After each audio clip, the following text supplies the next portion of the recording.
Well. Hello. Hello, everyone. Welcome to day 91 of the stream. Hold on. I feel like I'm hearing an echo. Testing. Okay. I think I fixed the echo. We'll see. Welcome, guys. Thanks for being here. I think I took a couple days off. So this week, it's been a little bit sporadic. I haven't been on every day. I do enjoy doing that, obviously. But there's just a few moving parts where I just needed to crack down. And maybe this is proof that... is this proof that I don't have ADHD? I'm not sure. I just need to laser focus on a few tasks. So I appreciate that you guys are still here, even if I'm not. So welcome, guys. L, you said hello from a train. Wow, hello from a train. Sometimes you're on a train, sometimes you're on a ferry, sometimes you're at a concert. You did something fun 2 days ago. Oh, also L, thanks for being the first one in the chat. So I've given you some extra prize pixels. You did something fun 2 days ago. Huh. You say this as if you normally don't do fun things. And that's sad. You should be doing fun things every day, right? Like playing video games. Man, I just saw there's a new Final Fantasy Tactics, or like some remake of it or something like that. I'm like, ooh, should I start playing that? And then people are talking about that game called Arc Raiders, which apparently is fun. But yeah, those would be fun things to do. Elle, you said spent 4 hours in an aquarium putting the camera up against the glass so I wouldn't get reflection of the room. So a bunch of fish photos. Oh, nice. Yo, do you know one of the tricks for that, or it's not really a trick, but if you get one of those accessories that's like a suction cup, you know, it's like you put it over your lens cap. It's like a soft suction-y thing. That way you can press it up against any kind of glass and you won't get any reflection. I don't know if what I'm saying makes sense, but I remember thinking about that, especially for my line of genre of photography, where I'm oftentimes traveling, I'm on a plane. There's sometimes really cool shots you can do of the, through the plane window, but then you'll have, if you're taking something late at night, you'll get the reflections off the glass. So I was thinking about getting one of those little suction cup things.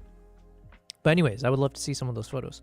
Speaking of games, the game studio that made Tunic and Night in the Woods, I've never heard of either. So I think I'll need to check that out during the stream. I'm kind of in a, we've done some good work recently. And by we, I guess I mean me. I keep saying the collective, we, across this. Because this, obviously, to me, I view the live streams as a collective effort. So hopefully you guys don't find that annoying that I keep saying we. I swear there's not a split personality or anything like that. But anyways, I think on the recent streams, I felt fairly productive.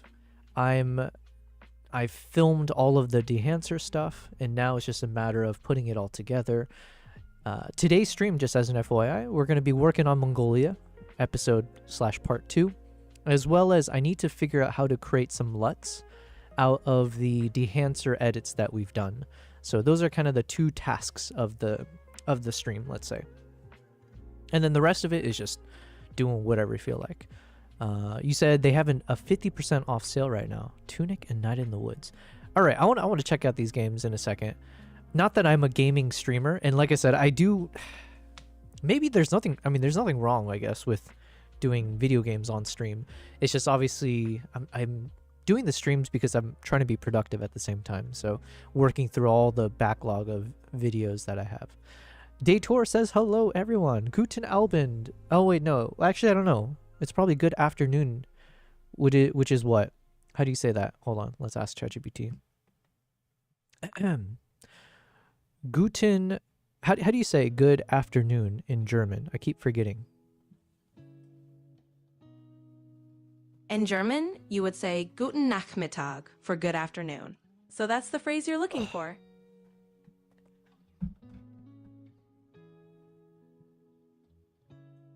You gotta be shitting me with that.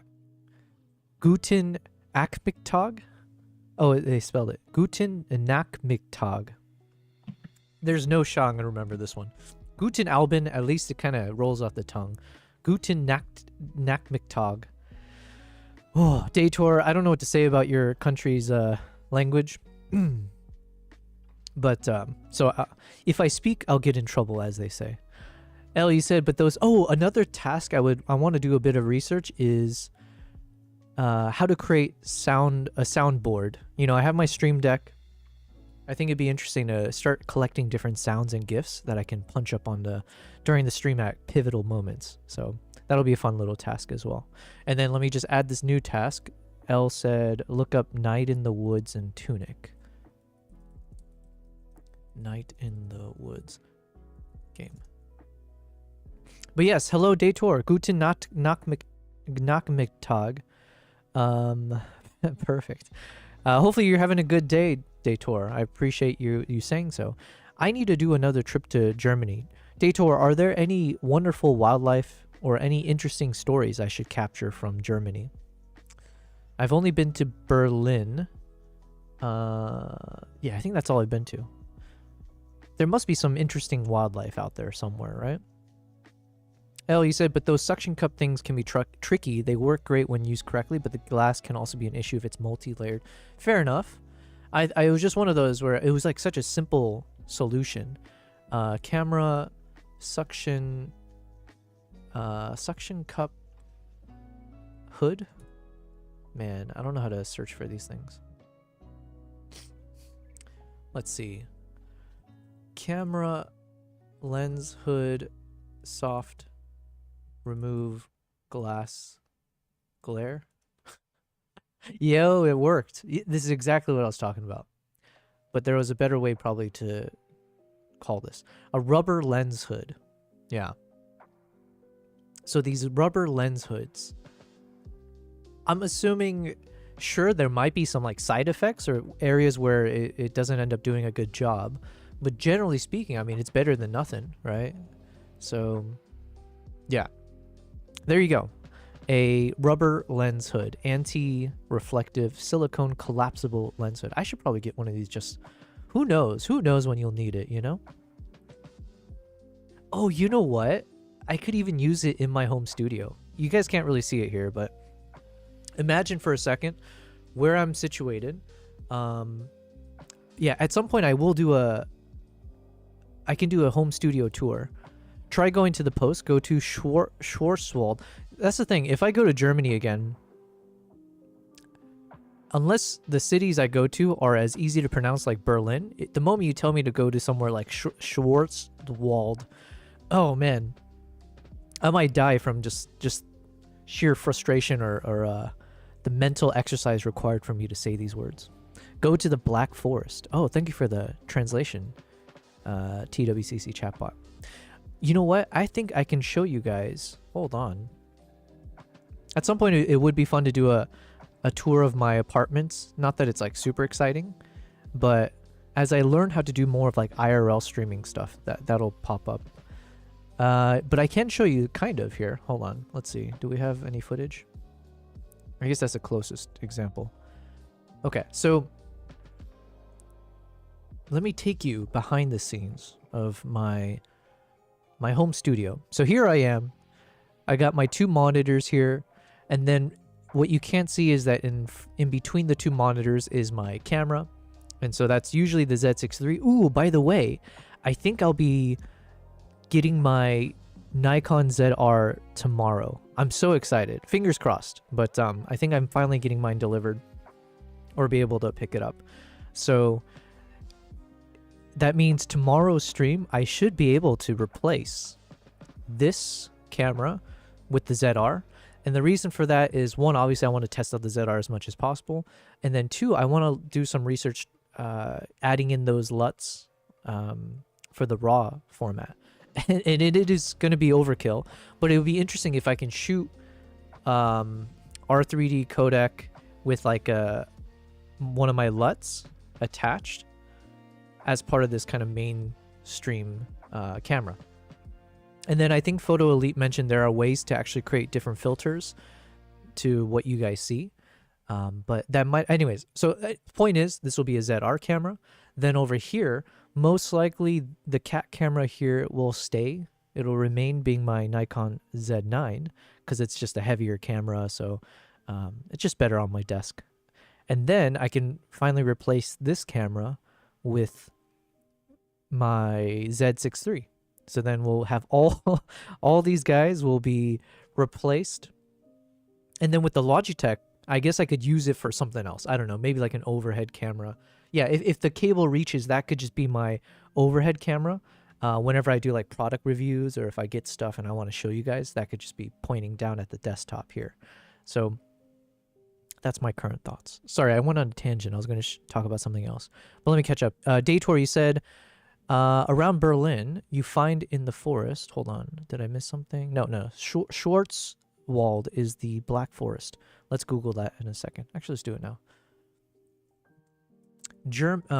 How do I spell it? Schwarzwald Black Forest. Ooh, that's very picturesque here. Interesting. Oh man, this would be so peaceful just to do a hike. No technology. Yo, I was about to say no camera, but if you get views like this, you have to bring your cameras. Damn. Shout out to whoever took this photo. Man, you know one thing I haven't somehow in my years of photography and traveling, something I've somehow ended up missing the entire time is doing trips in locations during fall, like fall season. I don't think I've had a single trip where I actually got to see leaves changing colors and kind of just capture the ambiance of autumn environments. I don't know how I missed it all, but anyways. I've always wanted to, obviously. To me, winter and autumn would be the perfect 2 seasons that I could always travel in. Get the snowstorm, winter vibes, and then do the colorful autumn vibes. Anyway, sorry. Around Berlin, you find in the forest and woods wolves and foxes. Okay, let's look this up. Germany wildlife. Ho ho ho! Well, how rare is this? Is that a lynx? Yo, this would be... Okay, so I need to go do... I have to do a trip to Germany. And the foxes, yes, 100%. Oh, are these the badgers? Yo, I've never seen one of these guys like this. Oh, you know what this reminds me of? Did any of you guys read a book series growing up called... something with red in it? The Red Tails? Something like that? Would be fun to see how you would make a mini doc about an amusement park. Oh, is that... What's the amusement park? Yeah, I don't think I would ever do that, though, to be fair. You going to try OBS color grading? I have no idea, L. Photo Elite mentioned something about how you can apply filters via OBS, but that's beyond me. Around Berlin, you find in the forest... Yeah, so you said wolves near in the Harz Mountains... Wildcats and lynxes, and a lot of fascinating rocks. I like how you threw in fascinating rocks with the wildlife. Listen, I'm not the type of person who gets really amazed by fascinating rocks, but I'll take your word for it. Here, let's test it. Germany, fascinating rocks. Let's see if it actually wows me. And you said this in the Harz Mountain? Harz Mountain?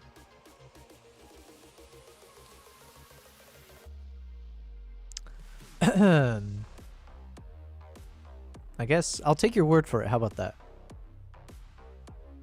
I mean, I guess these are interesting. Yeah. This is more... Okay, this is more... what's the word? An indictment of my lack of... Like, I'm not a museum guy. I'm not, like, a history guy. I went to Rome, Italy, and I, like, was kind of impressed by the Colosseum, and maybe that's about it. I'm just not very cultured. Unfortunately. So rocks really haven't been my thing. The 2 rock formations that I think would be really fun, one I really enjoyed, and one is in China. Rock formation? What's that one area in China? Yo, these guys. I want to travel here. The Zheng, how do you say it? Zheng Jiajie. I think this is cool. So seeing these kind of like almost like spires in the mist, now we're talking in terms of rocks. The other rock formation that I thought was actually really impressive when I went was in Jordan. Oh shoot, what is it called? Wadi Rum. Yo, these were fascinating. And I think the reason I found these so amazing to look at is because it just like, it comes up out of nowhere, right? You got like desert, it's all flat, you have all this sand, and then out of nowhere you'll get these like rock formations that just protrude up out of nowhere. And I believe I was told when I visited that this all used to be a seabed.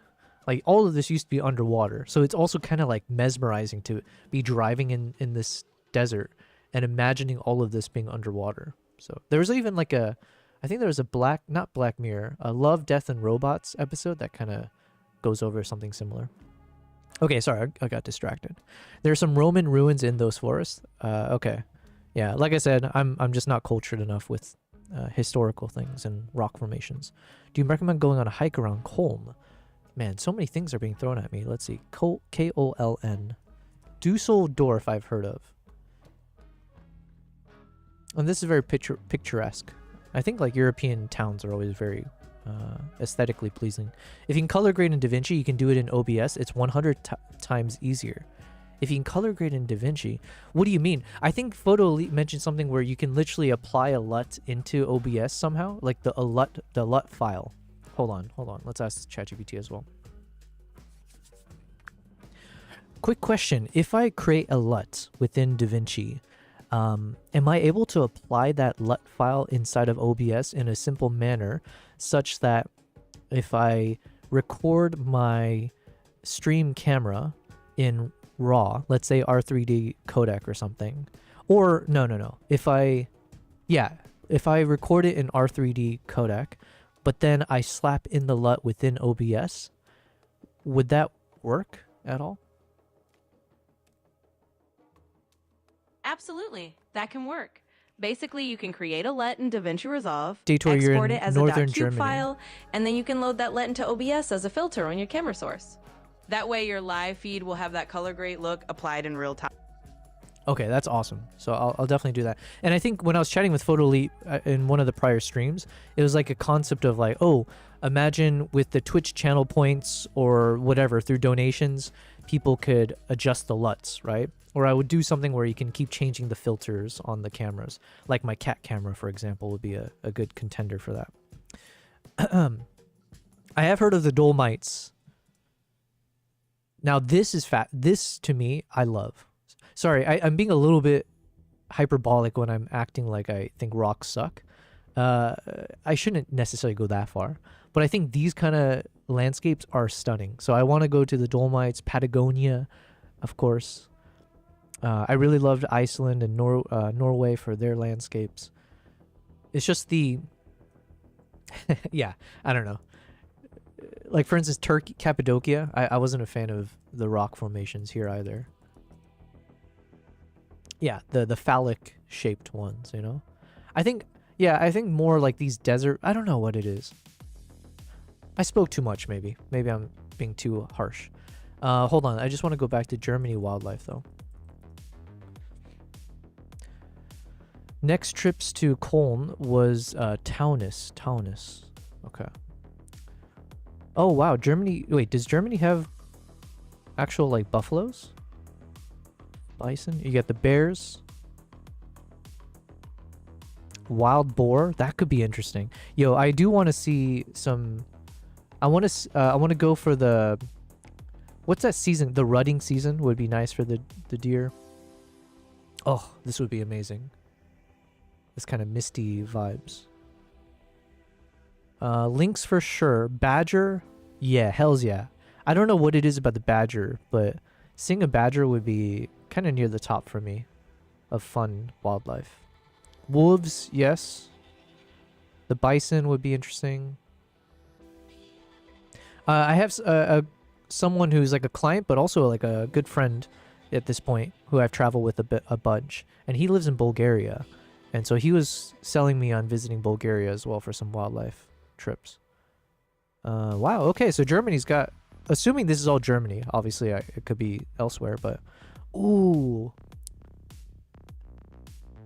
yeah. If I could see a black fox, phew, come on. I'm not asking for much, okay? Just a badger. Okay, speaking of which, what was the thing I was gonna look up? There's like a children's book about animals. The red tails, red tails. Why am I thinking red? Red wall. Haha. Red wall books. Yeah, man, I used to love this. I forget. Was it C.W.? What was the author's name? Who's the author? Because the author did other books. Oh, Brian Jacques. That. Oh, dude, I like this guy. Brian Jacques. This is taking me back. But yeah, one of the main characters was a badger. Sorry. Okay. Anyways. Night in the Woods is a game you mentioned. Okay. And Tunic. Interesting. Yeah, I do like these kind of indie games for sure. But yeah, maybe one of these days I'll be like a video gaming streamer. That is the meta, right? So Germany is huge though. Yeah. All right. Well, listen, I'll add that to my travel wish list, if you will. What was I talking about beforehand? It was something about... Oh, yeah. So this is my setup. I need to find a way to clean up all the cables. That's one thing. And so then I have my camera in between the two monitors. The screen on the right is where I do all my editing. Screen on the left is where I'll have like my... all the random shit, like the chat messages and... yeah, where I can monitor the stream, essentially. And then the camera that's in between the two monitors, where my head is covering, I also have a teleprompter, the Elgato teleprompter. So then, for this upcoming video, that was the first time I actually used the teleprompter during the actual recording. And then that, when I'm not doing a recording, that's where I actually have OBS. So now I can see the chat and I can see my OBS monitor straight ahead. So when I'm kind of in this full cam, now I'm looking straight at you guys essentially while I'm reading the chat, seeing how I look on the screen, all that fun stuff. So that's been fun for me. And then off to the left, just right off, right to the left of here, the wall switches from this kind of white plaster or whatever, and it turns into a full glass. It's like a glass wall or a window. It's like a window, floor to ceiling. And basically, there's a room to the left, right? So just off here, there's a room. It's like a small little storage room near my doorway. And they have this interesting design where one of the corners of that storage room is this kind of glass pane or a window pane. So you can kind of look into the storage room, and if you're in the storage room, you can look out into the living room. So I was like, oh, technically, I could use that silicone rubber lens hood that we just looked at. And if I mount a camera on the other side of the window, I can technically have a camera that's like pointing at me from the left angle through the glass. And that could be a very interesting perspective, potentially. Whether it's for a stream, probably not for a stream because the cable wouldn't work out.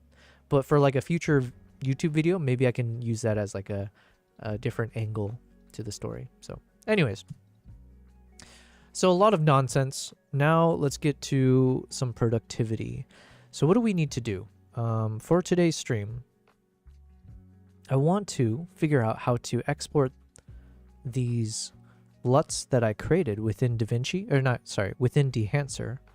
I need to export them as LUTs because as part of my YouTube video around the review of dehancer, I would like to provide these LUTs for free. So then I need to hook it up to my website and then put some links so people can click and download both the LUTs as well as my power grade structure.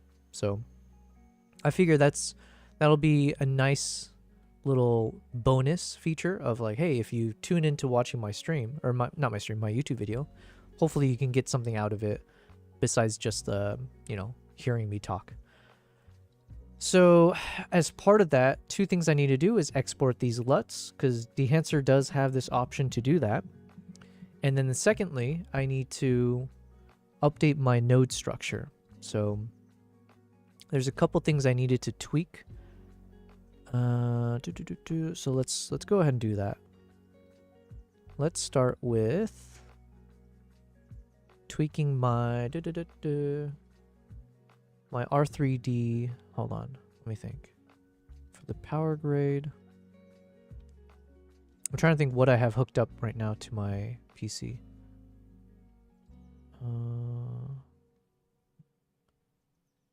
Let's see if I can open up the Chimp Island project. I might not have the hard drives or the... Yeah, I might not have it hooked up properly. We'll see.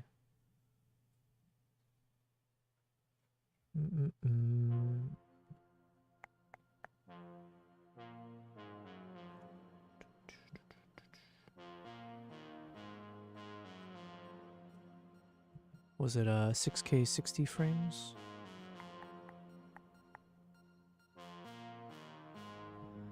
Okay. Alright, looks like I do have it connected. It's a little bit of like a vanity thing, although I don't even know if it shows up to other people if they download it. But I really like having a nice hero image for my power grade. So I wanted to use one of the key shots that I have of the alpha male chimp. Where are you?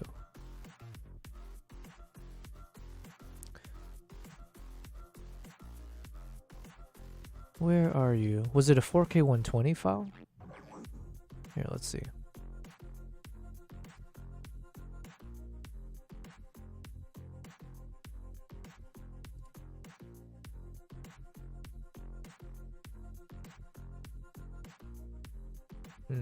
Where are... Oh, here it is, yeah. There you are. Okay. So then, let's take this guy. Let's find the moment again.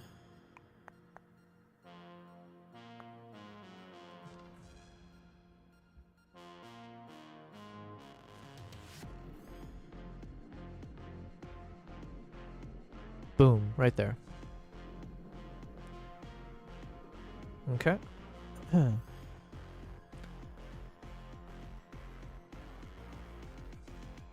Now we've learned a lot since... You know what? A good feeling I'm having right now is I do feel like I've improved in terms of understanding DaVinci and color grading a bit more. So even here now, it's cool to see that this was the power grade structure I had before, and we have gone ahead and made some strides, if you will, with how we make this. So let me think about a couple things.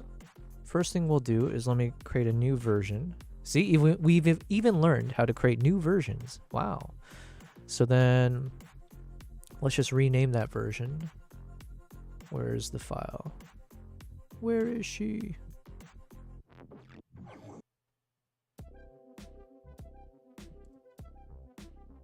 And just to not confuse myself, let me just move that out of the way. Okay, so then this one here. Version 2. Let's just rename this one Power Grade Self.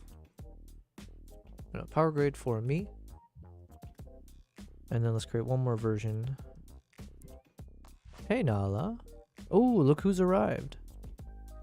Alright, let's see how she looks on the camera. So one thing is, right now I have a 24 to 70 millimeter lens attached to this cat camera. And I also have like that 2.39 aspect ratio for more of that film look. So then if she's standing up, you don't get the full view. But if she stays just like this, then we're good. And I briefly mentioned someone I know gave me this as a gift. So you'll see that I've added this Yobel Prize LED sign or something like that, which is super cool. So, you know, very thankful to that person. So now we can add this to my videos and the stream. And look at this girl. Look at her chilling there. So it almost fits nicely. Or she's just on the edge of it. But obviously I can adjust the camera and stuff like that. So right now I'm thinking that 35 range is pretty good for this camera. And then for the other camera, I have my 20 millimeter lens. And I think I'm going to shell out some money and buy the 35 millimeter f1.2 just to add it to my collection. Because man, I did love how it looked. So Swiss Army Cinema says, hi, Yobel. Yo, thank you very much for saying hi. I'm not sure why, Swiss Army Cinema, but your message didn't show up on the YouTube side.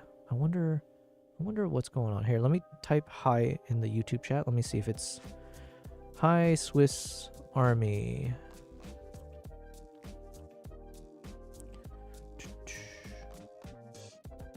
Okay. And let me type it in my restream. Hi Swiss Army. Interesting. Okay, now I see. Okay, for some reason, Swiss Army, your first message didn't pop up in my thing, but now it's showing up. So sorry, I'm just doing a little bit of troubleshooting as you're talking. Thanks for being here. Swiss Army Cinema. I think I recognize your name, and I do apologize if we had a long chat before and I seem to have forgotten it all. But I feel like I remember a name like yours, or Swiss Army Cinema. Either way, thanks for being here. I appreciate it. This is my...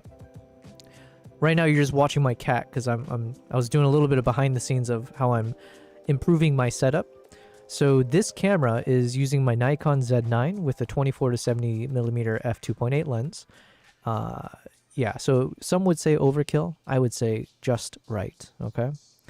And then I mentioned my other camera here is just a Logitech, but so far it's empty. My cat has not shown up to work. And then here we go. So I was mentioning tomorrow's stream, I believe. Fingers crossed.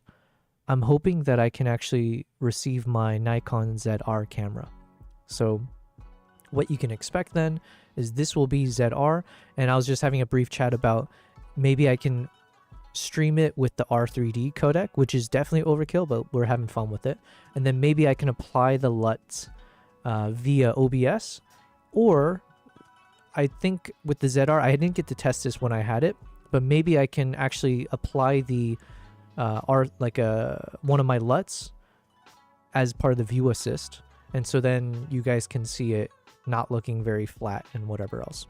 So this will now be a ZR. This will stay Nikon Z9, and then this one will be the Z6 III.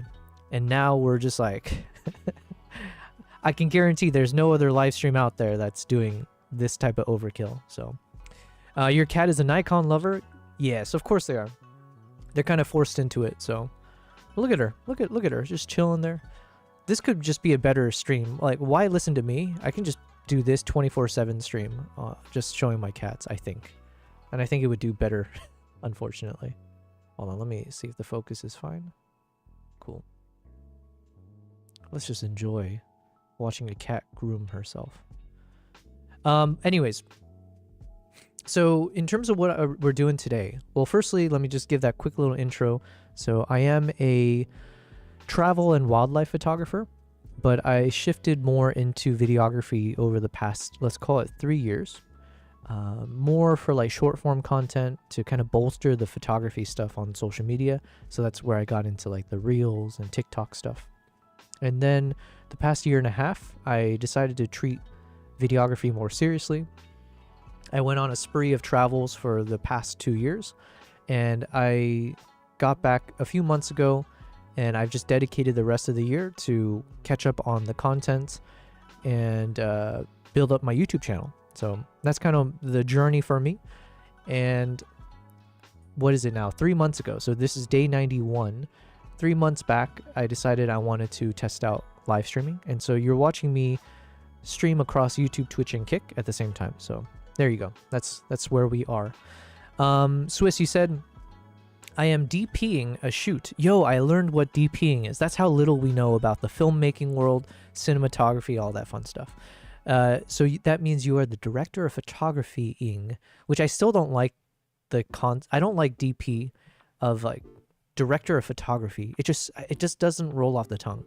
Why aren't you just called the photography director, right? The PD.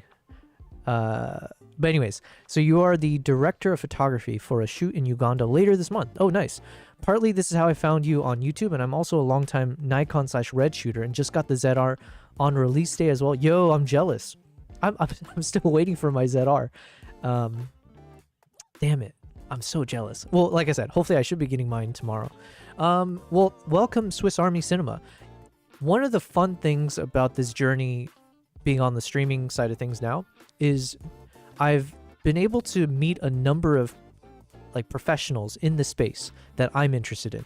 So Swiss Army, you're not the first one to be in this chat who shoots with Red or is in the film world or is a director of photography. And that's actually been one of the coolest things about this journey, is getting to hopefully build out a community of, fellow creatives and people in the space so we can learn from each other. And at the very least, selfishly, I can learn from you guys. So I hope you'll stick around through any number of my streams. I do try to stream every day as possible whenever I'm not traveling, and I don't plan to travel for the rest of the year. If you would like to join my Discord, this is a community I'm building out. So if you do use Discord, feel free to join this. Then you can share your socials, you can share your work. We can, go through it on stream if you'd like, just have fun with it. Swiss, you said, I didn't even know Nikon was dropping it, and I saw it drop on B&H at 1:30 a.m. and it was bought 30 seconds later. Man, that's great. That's excellent. Well, I'm happy that somehow the YouTube algorithm has brought you into this stream. I'm interested in the shoot that you're doing in Uganda, because if you have checked out my YouTube channel, you'll notice that I have a lot of Uganda content. That was actually the first series of my travel vlogs that I decided to share. And I love Uganda. It's my favorite country that I've traveled to so far. It's got the perfect mix of wildlife, nature, climate, culture. To me personally, in terms of the people, how hospitable they've been throughout. And it's still kind of underexplored in many ways, in my opinion. So I think given the underrated nature of it is also something that pulls me to Uganda. So if you have any questions about Uganda, let me know. I organize tours to Uganda, so I have one coming up next year in April, and I'm currently working on a custom itinerary for a couple for a private tour for later that year as well. So yeah, I don't know anything about Red cameras. We have someone in the chat who shoots. Is it a Red camera? No, wait, no. I might be mixing things up. We definitely have some Red shooters in the chat, like the Komodo. I know there's a few that mentioned they shoot with that. And then someone mentioned they have a Blackmagic Pixis 12K camera. And that blew my mind. I didn't even know 12K cameras existed. So, and then in terms of what I'm doing right now, so this is technically footage from the Nikon ZR. I've almost exhausted in some ways the amount of review and footage that we've been going through of the ZR. So ever since I did that project, was it a month ago? Maybe, at this point, 2 months ago, when I went to Uganda for this film project, shooting with the ZR. I've been spending most of my time on stream going through it, editing, color grading, just stress testing the R3D codec. So I'm not planning to spend too much time on this, but I do need to update my power grade, because we've learned a lot since in terms of what is the proper grade workflow and structure. So this is currently my latest one. So it's a bit more intense, but there's a lot more thought process behind it. So I've been enjoying that. Let me hide this. Let's hide that. Just bring it up. And then I need to make some tweaks to it and then save it again. Swiss, you said 100%. I have a few I will hit you up for on Discord. We are doing a Gorilla Trek and Chimp as well. Yo, that's awesome. A DP project. Yo, you know what, Swiss Army? I'm so new to the cinematography space, as I said. However, I'm all in on wanting to be a part of the filmmaking world. So I have some connections at Nikon, as I mentioned. I made that short film, large part thanks to Nikon for reaching out to me about it, about using their camera. And it's given me such of a confidence boost and motivation to want to continue exploring how can I, join other people's film projects? How can I pitch my own film projects? So part of what I do on stream as well as just off stream is research potential kind of stories that I want to chase. And then I'm trying to learn my best of what are the avenues that people normally take if they want to do a film project, but they don't necessarily want to pay for it all, because that's essentially me, right? And I'm assuming a lot of people, it's you want to travel, but it's way expensive to try to do like a proper professional storytelling on your own. And that's generally how I've been doing it, right? It's just I travel on my own, so you just gotta dish out your own money with your own gear and then just try to capture whatever you can. Now I would like to take it at least one level further, where can I do it with proper gear? Even if it's just solo, can I at least somehow get access to the funding to get the gear, loan it or whatever, as well as maybe finding ways to reduce the cost of travel?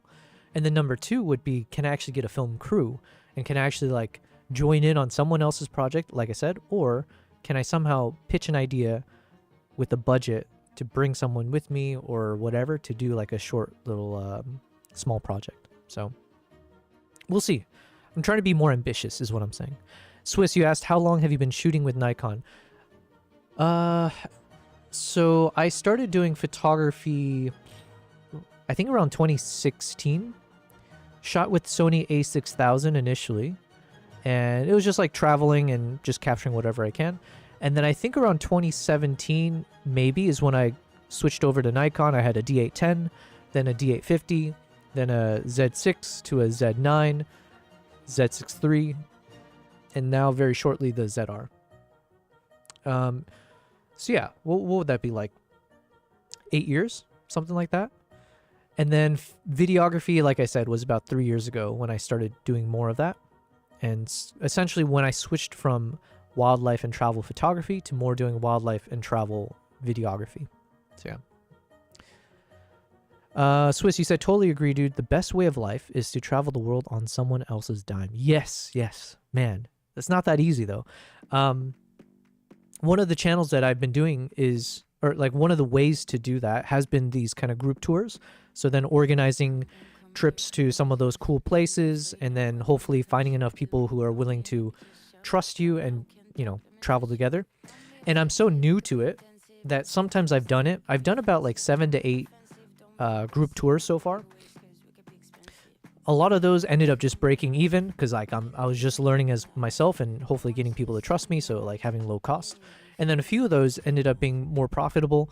But yeah, it's been a fun journey. And it's like, yeah, I very much love being in a space where I feel like I can craft and curate a proper itinerary, and then I do it my best job to make sure people who join me have the best experience, right?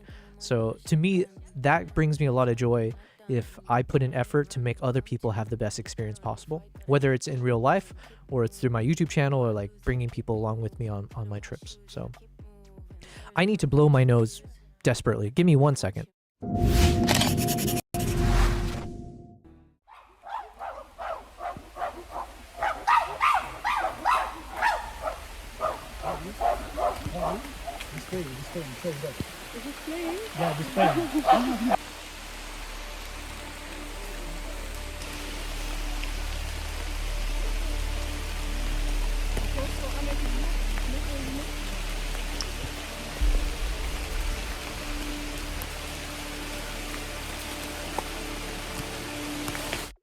Okay. Crisis averted. So anyways, I forget what I was saying, but oh yeah, traveling on other people's dimes is always amazing. But you know, sometimes you just got to put your money where your mouth is. Do you believe in yourself enough? And so that's a bit of what I did the past 2 years. So basically the past 2.5 years I've been out of corporate, and I decided I wanted to just go all in, 100 and whatever % of my time just going into seeing if I can escape corporate for life. And as part of that, that meant, can I create content on YouTube?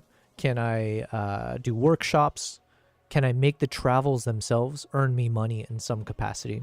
And so I've been on that journey for a while, and I haven't cracked it properly yet, but I've made enough strides. I've made enough progress to at least give me confidence that if I just put more time into this journey, I 100% will be able to make this my way of living for the rest of my life. Because I have no lack of passion for this kind of work. Until my body gives up on me, mentally speaking, I can do this forever. So we'll see. Either my body gives out first, or that's basically what's going to happen. So either I make it in this industry doing this kind of work for life, or my body gets destroyed, so I need to go back to corporate. So we'll see. Wish me luck. Swiss, you said my record is a week in the Masai Mara. Oh, nice. And back for the price of one Starbucks coffee. What? Yo, that's actually badass. How did you pull that off?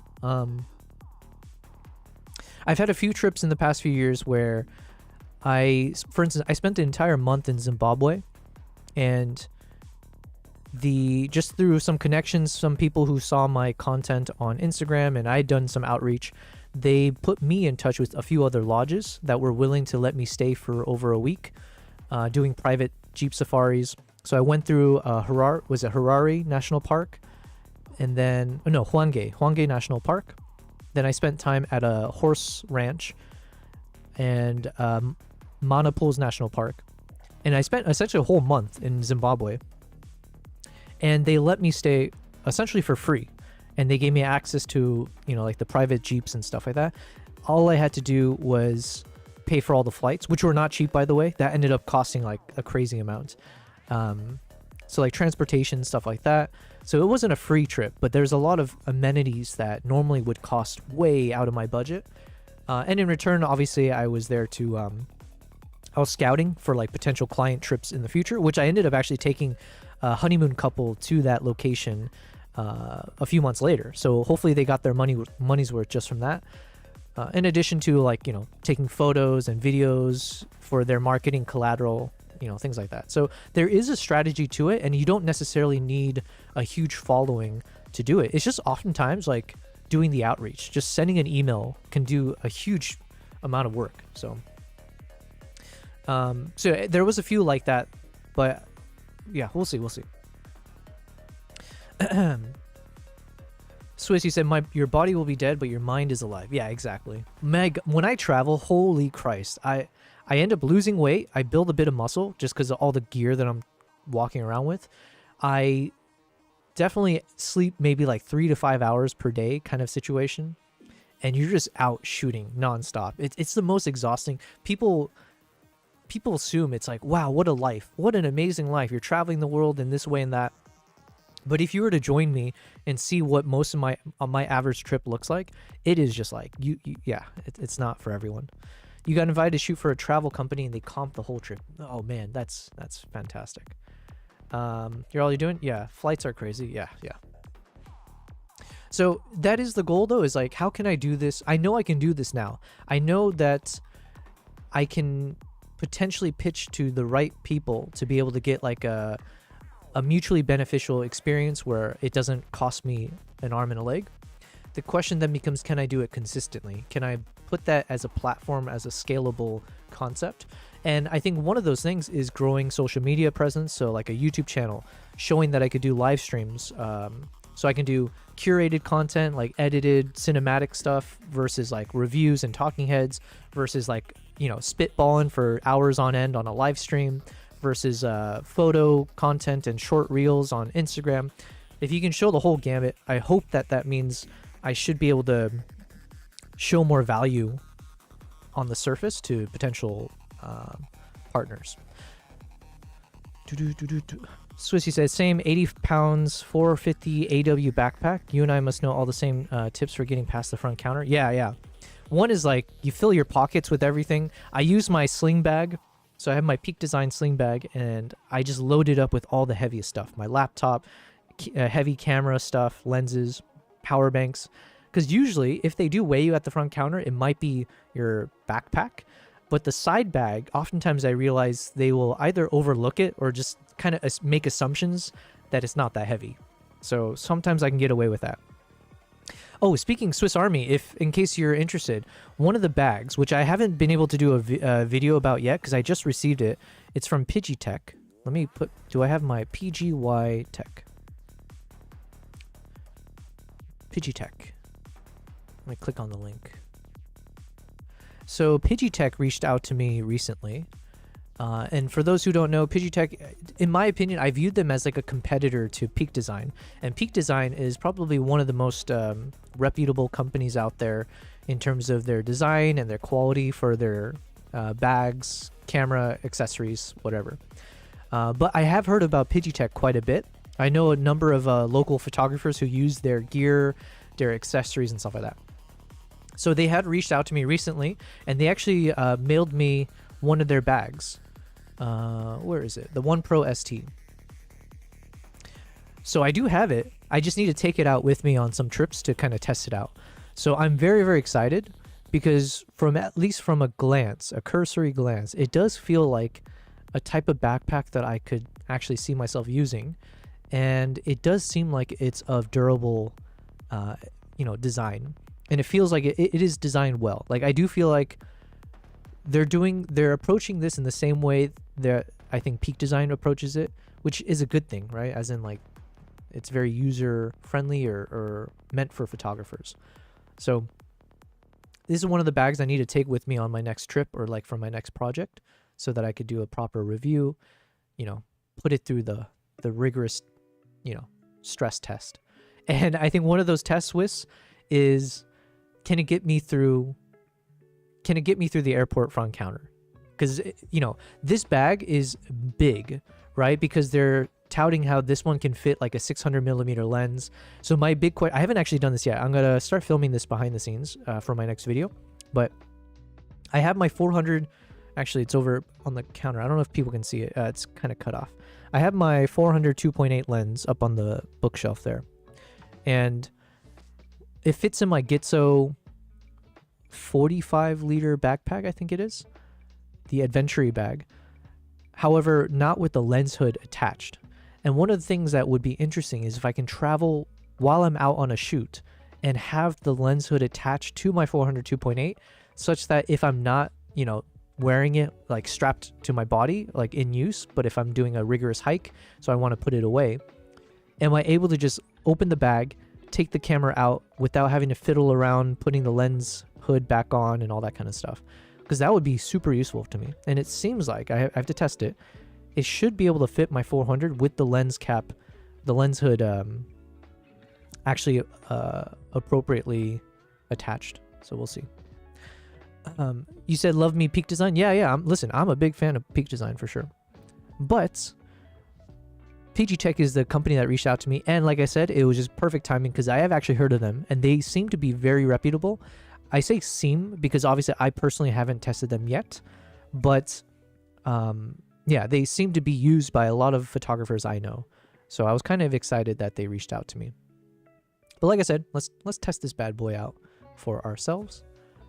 The only thing I can think of, like just from a visual perspective, the only kind of issue that I have with the design is the front-loading zipper. I tend to prefer having the zipper on the back side of the backpack where the back straps are, because obviously when I want to take the camera out and if I have to rest the bag on the floor, I just prefer keeping the back side clean, because that's the side that's going to be, when I'm wearing it. I don't want the backside to be touching the ground. However, I think that was my initial thoughts. The way this is designed, though, it seems like it actually stands up upright pretty easily. Like they have some aluminum framing built into the backpack. So it seems like technically this bag won't necessarily need to be on the ground. Like it'll just be as you see it in this picture. In which case the front loading system actually is better. Because one of the issues when the zipper is in the backpack strap side is that usually the back straps get in the way when I'm trying to unzip or zip it back up. And it's like a little minor thing, but it can be somewhat frustrating from a user experience where I have to keep flipping the straps out of the way to unzip it, blah, blah, blah. Whereas here you have no obstructions when you want to unzip. So anyways, those are some random casual thoughts that I had as I looked at it. It looks big and that's an issue. Yeah, exactly. So that's one thing I want to put to the test is how big is big. And but the thing is, this is lightweight. It's actually lighter than my existing bag, which is the Gitzo Adventure. Yeah, this one. What the hell? Gitzo Adventure. Which, by the way, I'm not sure if they sell these guys anymore because for some reason I can't find it.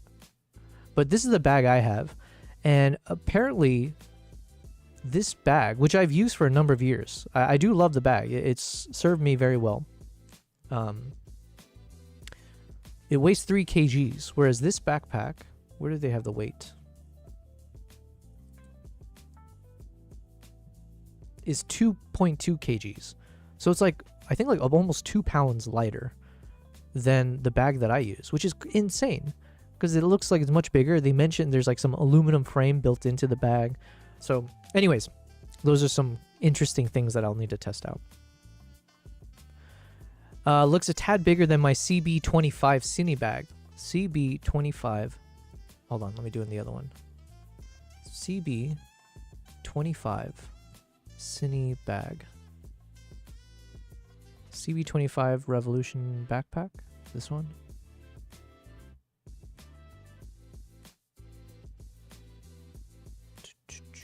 Interesting.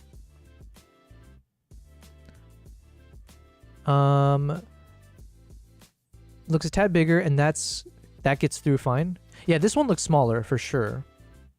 Yeah, this looks like a normal backpack in some ways, which is not a bad thing. Like you said, like, yeah, whatever it takes to get through freaking, not custom, but yeah, the front, it's always that front counter. Oh, this looks interesting. I like all the side pockets. That could be very useful, I can see. It's a standard production tool for TV, broadcasting, and the film industry. Okay.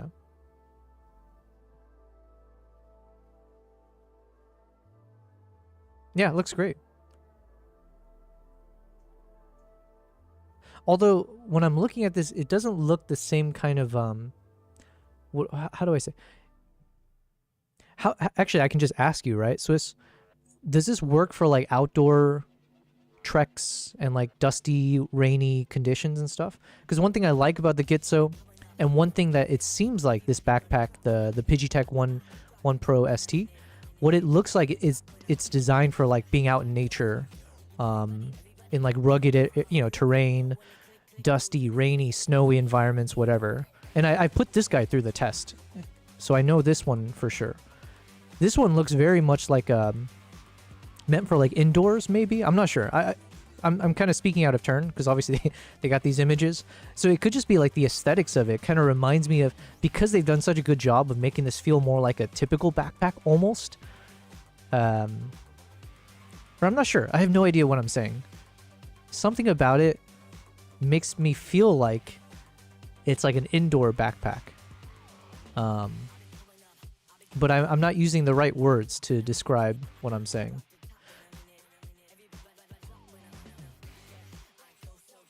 But yeah, it's got that same system I was mentioning. Yeah, so you have the zipper on the backside, which generally speaking I prefer. But it is a bit annoying having to move the the backpack straps out of the way at times. It's a very minor thing, but interesting.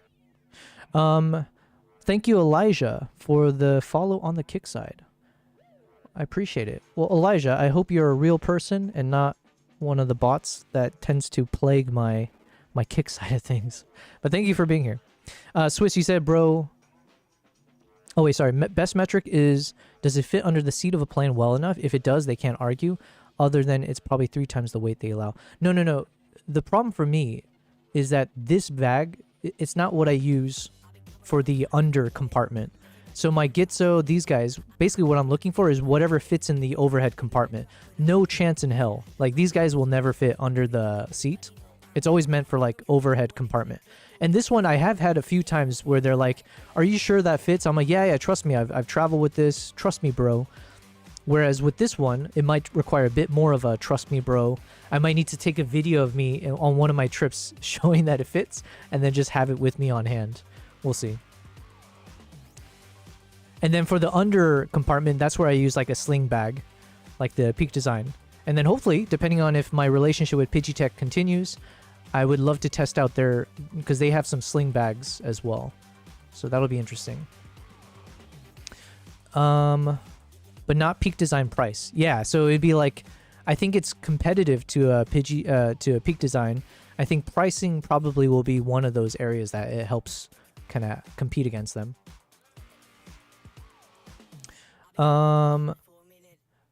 Swissy said, your wildlife footage is the best looking Nikon ZR content I've seen of anyone posting it yet. Incredible for sure. We need to collab in the future. Yo, thank you very much. That's a huge ego boost for sure. So I thank you for the kind words. Would love to do collabs. Like I said, selfishly, I love doing these streams and meeting people from the industry because like for me, it's all about networking in some ways and then trying to see if there's a project in the future that makes sense to reach out to this crew of people. Why not, right? So thank you very much though. You said it has held up really well, but because of the texture, it collects dirt worse than the smooth surface. Oh, okay. Or maybe I can see where there's like different crevices or different areas where it can collect stuff. Yeah.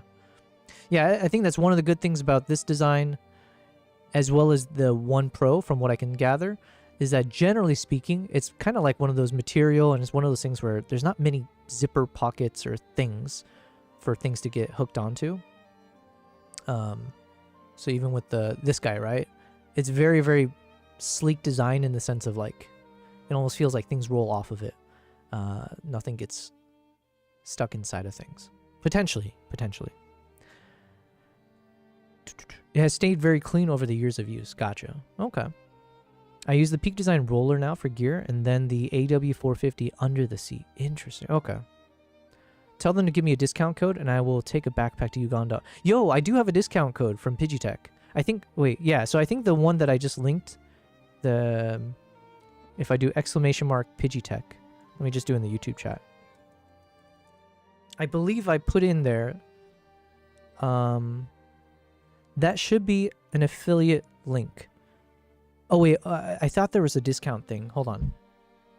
I'm not even kidding. I'm pretty sure I do have like some kind of discount thing. Maybe it's my... Man, See, I'm not good at marketing myself. I need to be better at this. Give me a second. Let me look this up.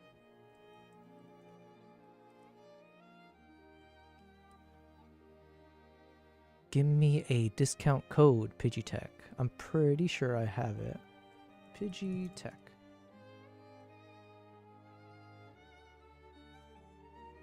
And it could just be...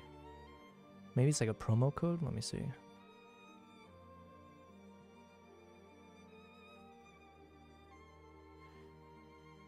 Yes, okay, I do have some kind of discount. Hold on a second. How do I not know? I'm so bad at this, Jesus. Oh, here we go. People will receive 10% off for any item purchased through their official website or the Amazon stores.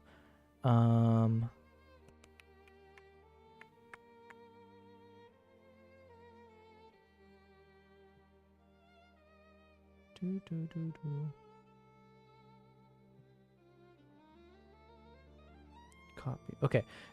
Oh, here we go. Here's the... Okay. So, thank you. Firstly, thank you, Swiss Army, for helping me out here by making me better at promoting myself. But there's a few things I'm going to put in the chat, which I think should all lead to some kind of discount. So the first one... Oh, come on. First one here. I believe this link is to Amazon. This next one, I think, is to their Pidgitech website. I could be wrong. And then the discount code itself. I'm an idiot for not including it in my little chat message thing. But you can, let me just write it now. Use discount code blah blah blah for 10% off on their site and Amazon.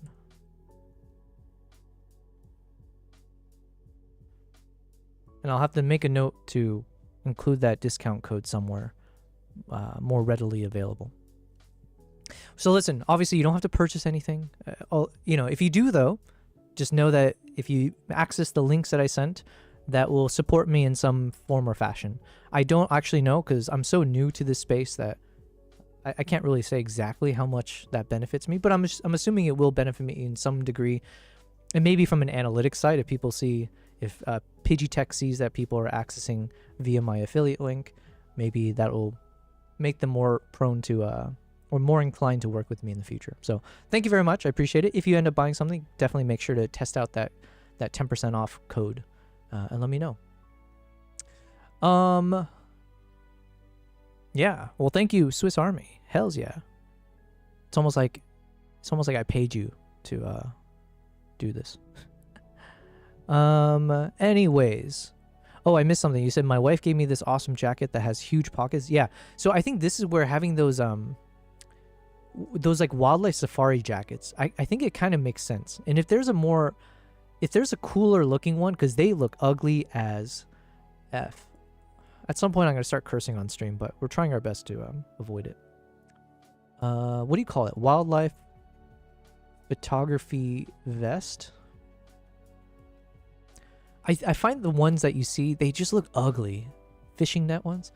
If they have a cool designed one, I might get one. Yo, if someone can sponsor me, if there's a company out there that makes very cool looking photography vests that work for like dusty safaris, that just don't look like that old school, yeah, like you're going fishing or like, you know, stuff like this. Maybe it's a color. Yeah, I think the black version looks better for sure. But I don't know. I find these things looking kind of... There needs to be a better looking one. You're curious for the gorilla trekking in Bwindi and chimps in Kabali. I'm struggling with lens choices since I've never taken this type of safari. Oh, you've come to the right place. I don't know if you've seen one of my videos on YouTube. But this also becomes a nice little plug. Where is it?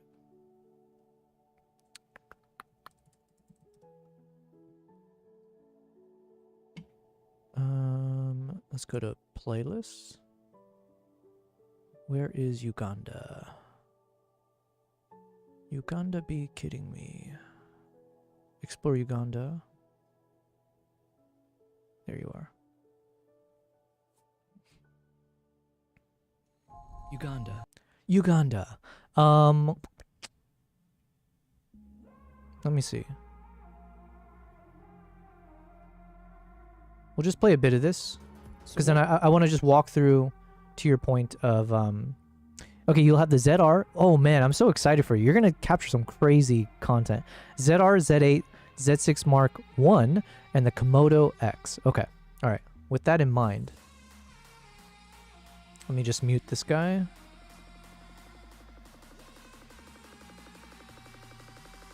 Okay, let's just go through. So this one, I think I just filmed it with the iPhone, so not necessarily the best quality.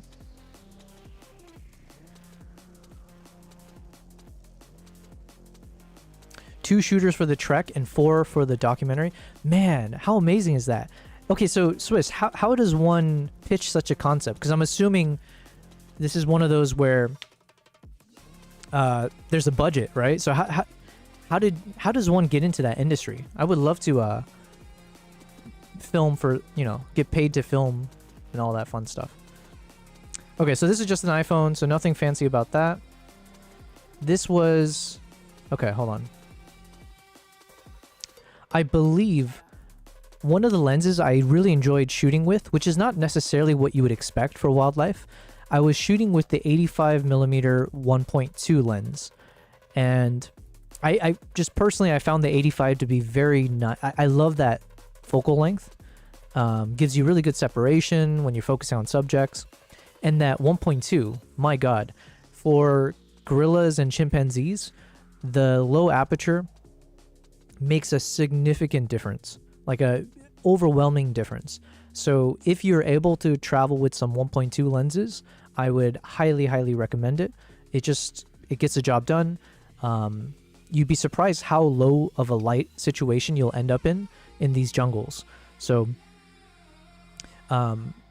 yeah, I think I can even show some photos where you can see the ISOs and stuff like that. But yeah, so a lot of this I filmed in the 1.2 with the 1.2 lens, let's say.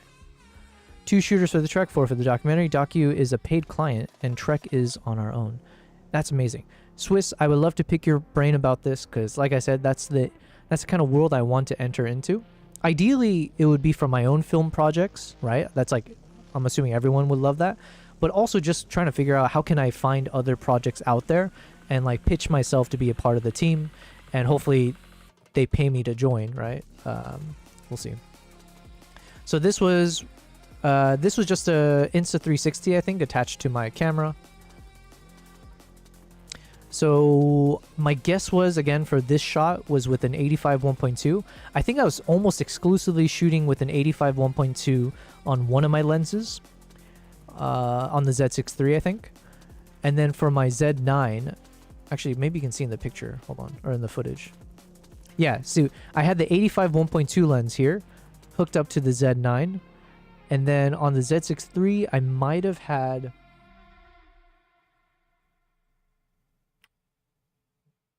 What did I have on the...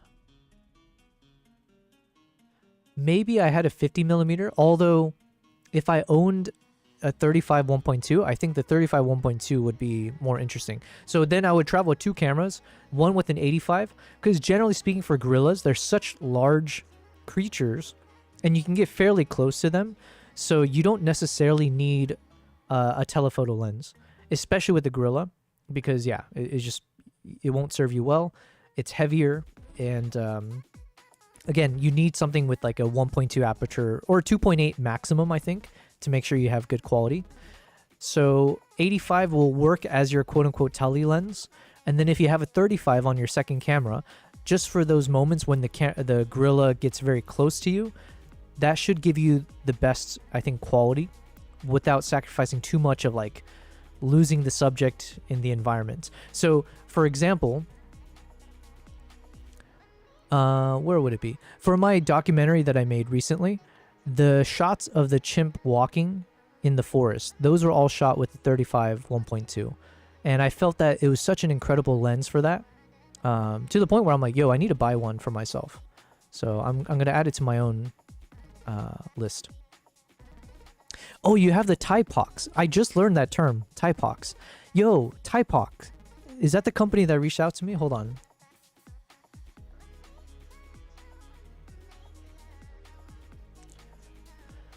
Lenses, you have the 14 to 30, 24 to 70. 24 to 70 and 7200, by the way, were the two lenses that I used on my first few Gorilla Treks.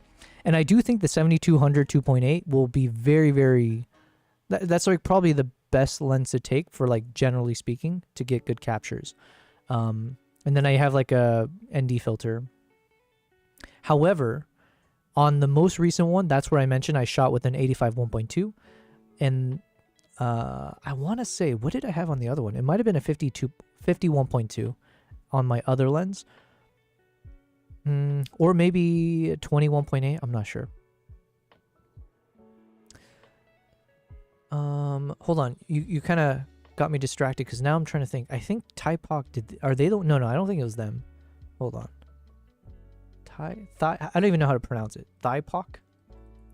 Typoc.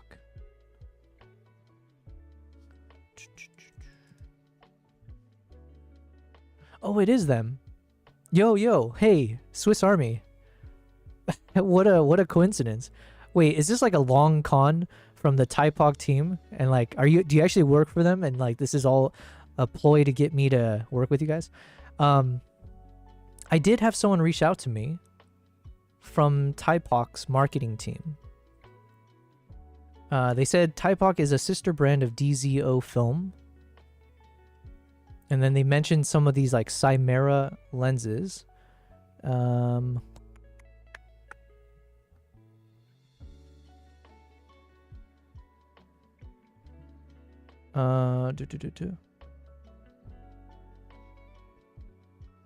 Yeah, so they're pitching some kind of concept where if you purchase some Typoc lenses during Black Friday, which essentially starts now until beginning December.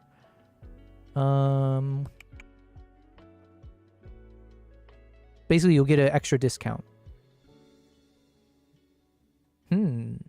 Interesting. You said, I love DZO Primes and Typoc is a sub-brand. I wish I paid $4,000 for my set. I have a full set of Vespids. Yo, that's so crazy. But what a coincidence.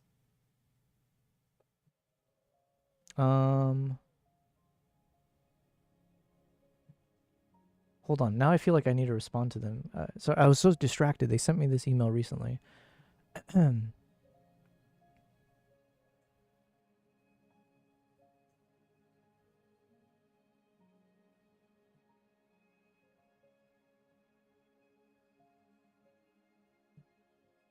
Okay. Sorry, I'm a bit distracted because now I'm just kind of fully reading their response. They sent it the other day. But Swiss Army, just as an FYI, it looks like they're trying to do a upcoming campaign for Black Friday to just get like an extra discount for some of their lenses. So for things like the Chimera CT 1.54 lens kit and the 5 lens kit, featuring the Kata Zoom 70 to 135 millimeter lens, some extra discount. Yeah, what a fun little coincidence. You have a full set of Vespids as well.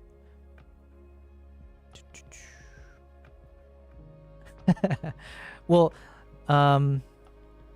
Swiss Army, if you've joined the Discord, then I should also be able to tag you or like let you know if I get any more information about this. It sounds like you already have all your lenses though, but just as an FYI, it's a rather fun coincidence that you mentioned Typok.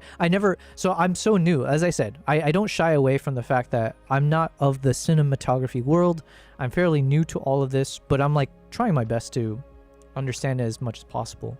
So when it comes to these kind of like cinema lenses or anything really, yeah, I'm just not familiar with it. So this word Typok and DZO film and all of that, I just never even knew those words existed.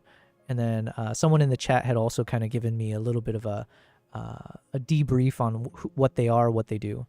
And now you're the second one to mention this. So the Vespids is cleaner, however, still with character, perfect all-around T 2.0. Yeah, even that concept of like using T instead of F, I only learned that recently. Mini compared to older lenses like the Zeiss. I do know of Zeiss CP2. Typoks are, they have the size of the Vespids. Typoks suffer from focus breathing, gotcha. And flaring is something. When stopped down to 4 to 5.6 is great. Okay. You have gas, so I will buy more. Yo, send that gas my way. Feel free to donate all your money, your extra money to me. But obviously, if it's funneled into discounts for you, that's the best. Half the size and weight of a nice prime. A nice, sharp prime that is full metal and smooth. Incredible. Okay. Well, damn. Interesting. Okay, I'm going to respond to them, and then hopefully, if I do work with them, hopefully there is some kind of discount upcoming. So then you'll be the first one that I reach out to let you know if there is some kind of a interesting discount for you. But I'm like so new to this. It's very flattering, especially as us guys, we don't necessarily get approached by women, by people, right? It's usually us having to do the approaching, and that's no different in the photography world and like whatever content creation world. I'm usually the one who has to outreach and try to pitch projects or pitch ideas or try to work with people. So to have a number of companies reach out to me in recent times, it's been really a nice, like, what's the word? I'm not doing the right motions to describe what I'm trying to say, but there's a nice pivot point or like an inflection point, I guess. And I'm not sure exactly when it was, but just as an FYI, Swiss, the things that have recently come about, one, obviously I mentioned I work with Nikon. I have a good relationship with them in the region, so hence how I was able to get access to the ZR. But then two, we had Dehancer. So Dehancer reached out to me, and that's been such a fun journey. And as I'm learning more about filmmaking, I'm realizing more and more that so many reputable, talented creators in the YouTube space uses Dehancer. So that's been really cool that an actual legit company in this space was willing to work with me. So that's the review video I'm making, is Dehancer. Then we had Pidgitech. So as I mentioned, having a physical product now, where hopefully we can do some nice reviews and work with them in a more sponsorship or partnership type way. So that was really exciting. And then musicbed. So musicbed reached out to me, and now I am working with them. So there's a discount as well if you want to use musicbed. But yeah, to have like a quality soundtrack and sound effect library wanting to work with me was also really cool. So you'll be hearing some music bed soundtracks and effects in my upcoming videos. So those are some of the cool kind of quick wins that have happened in the past month or so, month and a half. And so now I'm trying to ride the momentum, be more consistent with publishing on YouTube, doing these live streams. And then also I'm planning for next year, different types of projects and trips to potentially do. So that's all in the docket. Back to the Gorilla. So you're thinking something like a 28 or 35 on the Komodo would be a decent lens if I had to lock into a prime. And for the ZA, I will probably be on a 24-70 or 70-180. The other shooters will likely be on the Z6 with a 35-150. Okay, so how you said there's a number of shooters, in which case, honestly, I feel like you guys should all just lean in on the primes. If you were just filming by yourself, it's different, right? Because you don't want to miss the shot. So having that zoom capability makes a big difference to make sure you can just, zoom in or out as needed. But if you've got multiple shooters, I almost feel like the jungle environment does cater better towards the primes, mainly for the aperture. Honestly, that's the biggest thing. So if you are able to shoot with a 1.2, 1.8, f2, whatever it is, right? It makes a world of difference in these low light situations. Like an incredible difference, in my opinion. 2.8 was definitely acceptable, for sure. But then, anything more than 2.8, it just depends on the situation. I wonder if I can show some of these. Let's see. Oh, you know what? Here's what we can do. Because I do have this on my channel as well. So one of the things I've been enjoying doing is I have these relaxing wildlife in 4K captures. And so after I work on one of my trips for my travel vlogs, then I just kind of combine all the wildlife footage from that trip and turn it into like an extended slow motion 1 hour plus type video. So I did do that for the chimps and the gorillas. Sí, señor. Let me pause that for now. Yo, Kavaitsu, is there something you'll buy on Black Friday/week? There's too many things I probably want to buy, but I haven't given it enough thought yet. But welcome. Thanks for being here, Kavai. We're doing a bit of research for Swiss Army here, who's going to be traveling to Uganda soon. So, Swiss Army, for the gorillas. Sorry, let's go back to the gorillas.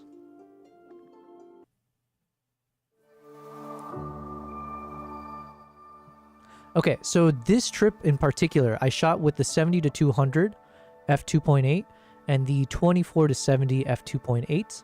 For both of them, I believe I had a variable ND filter attached to the front of the lens. I'm pretty sure I did. Yeah. So then I was most likely shooting always at f2.8. But you can see here, it was a bit better because the gorillas happen to be in a bit more of an open environment. And then some of these areas, it gets pitch black. Let's see.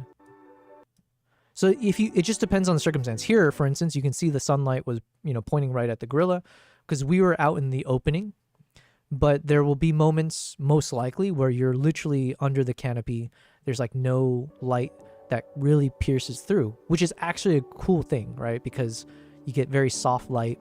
You don't get these like patches of sunlight coming through. Generally, it'll be like fully canopied. Here was a bit more lighting still. And this one, I think I shot this one at 8K just for shits and giggles, but let's see.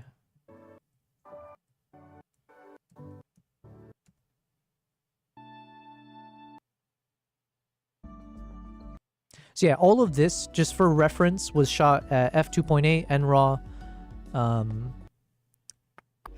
70-200 and the 24-70 lenses. So don't get me wrong, I think the variable lenses do work very well. But if you're trying to do something in a cinematic, whatever, like a film project, and you can afford to bring these, and if you have a group with you, I do feel like the 1.2s or whatever will make a big difference. Also, I noticed most of your stuff is shot in 60 or 120. Is that really the best way to capture these tiny moments? I don't know. I think for me personally, I just do a lot of slow motion stuff. And also helps for when I'm being very shaky. So then obviously if I can slow it down, it can look a lot more stable than it actually was. And for wildlife in particular, I tend to capture at 60 minimum if possible, just because of, yeah, the animal's motion, you're trying to capture it, that kind of stuff. But then I'll make adjustments, right? So if, for instance, if the gorilla is just chilling there and it's clearly like sleeping or lounging, then yeah, like you don't necessarily need the 60, and you definitely don't need the 120. But with chimpanzees, for example, man, they are wild, right? They're like super active. So I think if you can shoot at 60 or whatever, it can help capture some of the crazy motion. Kavai said, thanks, been lurking the past hour. Nice. Well, thank you for lurking. I appreciate that. Swissy said, I will have the Nissi Jet Mag Pro kit for ND. Oh, I've never used that. And I've never used the CPL either. So just as an FYI, like I said, I'm fairly new to the, like, yeah, there's probably all these techniques that make sense to use if I knew about it. But for me, I use the, here, actually, this is another way for me to promote myself. Exclamation mark gear.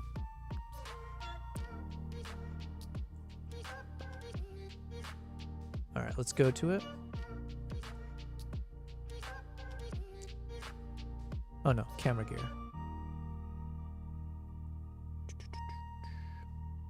So for the camera gear, where are you? Yeah, so I use like these Polar Pro variable ND filters. And I love these guys. They're very pricey though, very pricey. So yeah. But the quality is fantastic. I think I have a few of these, right? But one of them does have a built-in polarizer, but the others are just variable NDs. Let's skip around first. But yeah, I think if you have one of those, like, you know, polarizer filters and stuff, it could be really cool. But, you know, especially if you're shooting with the ZR, if you're shooting with all those like cinema cameras, I'm assuming you can do it in post quite easily.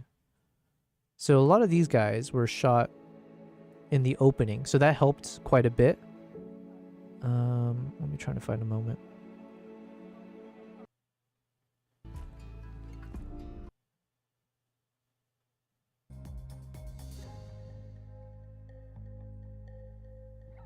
And I probably could, if you give me enough time, I probably could even show you like photos that I captured and what the actual settings on my camera were for the photos, at least. For the videos, I have no idea. I'm sure I can find it somewhere, but it'll take more time.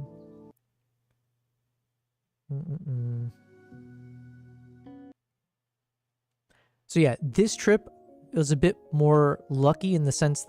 lucky's not even the right word. We just happened to encounter the gorillas out in an opening area. So there was like not much in terms of anything blocking the sunlight coming through for a lot of the locations. And it just depends where the gorilla's chilling. But then one of the trips, the more recent trip that I went on, that one they were like deep in the jungle. But it also led to some of the cooler shots. Just because the lighting was a bit more diffused, I guess would be the way to say it. So without having that harsh light coming through, you had a lot more to play with in terms of color grading. Actually, that's what I ended up doing. Let's hop around for a second. YouTube projects, dehancer.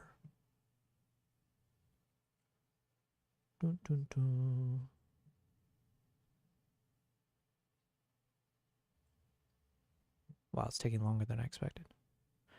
I think what also baffled me is nowhere have I seen anyone posting content from a gorilla trek with the red. Maybe they only sell it and won't post publicly. I never thought to sell that. You know what? That's another thing I should consider is like, because as part of musicbed, apparently the company that owns it, they also do some, there's a company called Film Supply. So I was thinking maybe I should try to apply it to them because I have hours and I have like over 100 terabytes of footage from the past year and a half.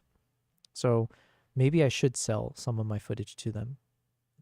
So here's an example of a shot that I captured on my recent trip. And so this one, there wasn't much in the way of lighting.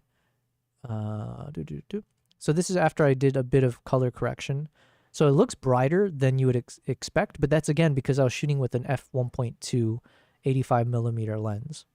And I was shooting this at 8K. Overkill, but anyways, I had this at 8K.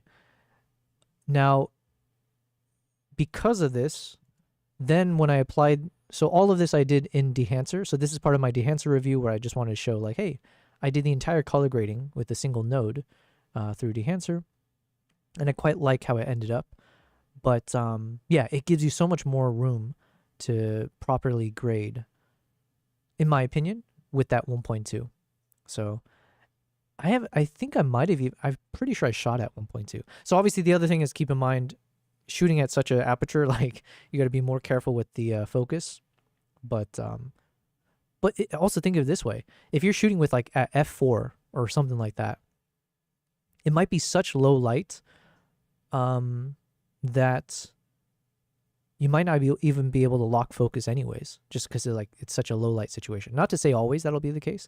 And actually, as I'm remembering now, sometimes it would be so dark that I would actually just I would remove the ND filter. So Swiss Army, whatever you end up with, I would say make sure with your variable NDs, make sure it's the type that you can quickly remove when necessary, because there will be times where it'll be too dark.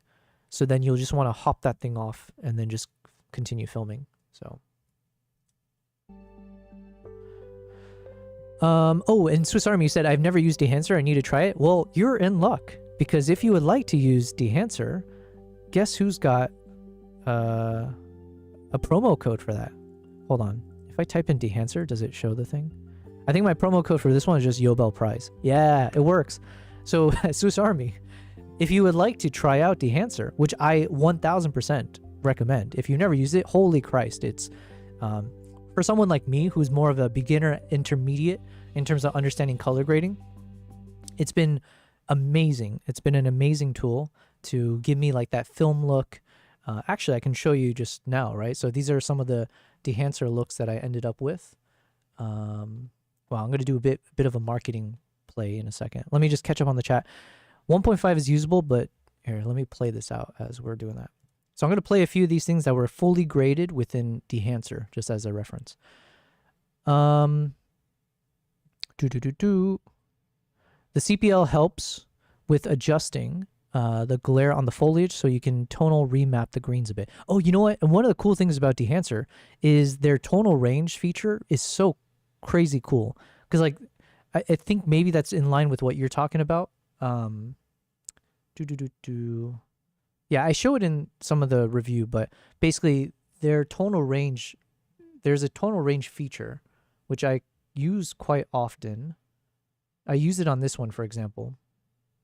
So then let's say if this is the default, I like drop this all the way to 100 and it gave me a much cleaner look. And then I would readjust the white points and the impact of this to get it a bit not looking so flat or like too weird, let's say. But yeah, dehancer was great for that.